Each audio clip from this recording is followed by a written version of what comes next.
Hello everyone, I hope you all are fine. So, welcome to the class of English.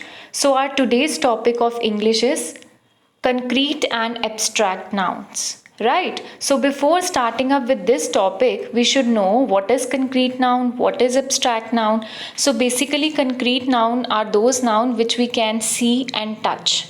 For example, flower, baby, piano, cake.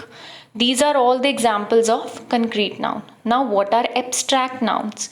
Abstract nouns are basically the opposite of concrete nouns, right? Which we cannot see and touch. For example, music, for example, thought, for example, honesty, right? So, these are the examples of abstract nouns. Now let's read. Concrete nouns are the words that refer to objects that we can experience with our five senses by seeing, smelling, hearing, tasting, and touching. Now, concrete nouns are those which we can see, touch, smell, taste, or hear. Abstract nouns. Abstract nouns are the opposite of concrete nouns, which we can only be thought of or felt, cannot be seen or touched. So, which we can only feel, but it cannot be seen or touched. Those are abstract nouns. Now, look at into page number 12 of your grammar books. Now, the definition given is a common noun which is the name of a thing that we can both see and touch is known as concrete nouns. For example, piano, cake, coal, flower, etc. A common noun which is the name of a thing that we cannot see and touch but can only think of, hear, or feel is an abstract noun. For example, music, sweetness, hair, anger, love, truth, etc. Now, below the chart of abstract noun is given, right? Action, cleverness, difficulty, affection, courage, discovery, childhood, cruelty, friendship, choice, death, goodness. These are the examples of abstract nouns.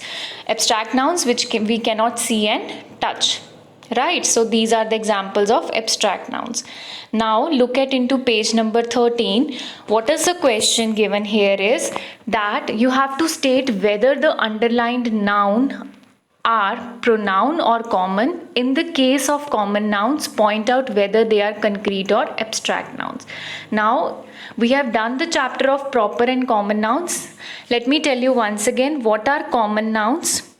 Common nouns are those nouns which is a name which we give in general to all persons, places, or things of the same kind, that is called a common noun. For example, table, chair, man, dog, cat, etc. And what are proper nouns? The name which are given to a particular person, particular place, particular thing, that is a proper noun. For example, Ludhiana, John, Rita, these are the examples of proper noun.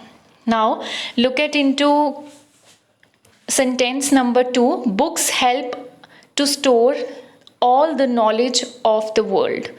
Now, books is a common noun. Common noun, under common noun we have to point out whether it is concrete or abstract. Now, books we can touch and see, so that's why it is a concrete noun. Knowledge we cannot see and touch na, so that's why it's a abstract noun under the category of common noun. And world, again world is a common noun under the concrete, right? Now look at into 12th sentence. The evening brought darkness and peace. Now darkness and peace, darkness is a common noun under abstract and peace is again common noun under abstract noun, because both we cannot see and touch. So your homework is you have to complete this exercise, and I hope you have understood the topic. Thank you.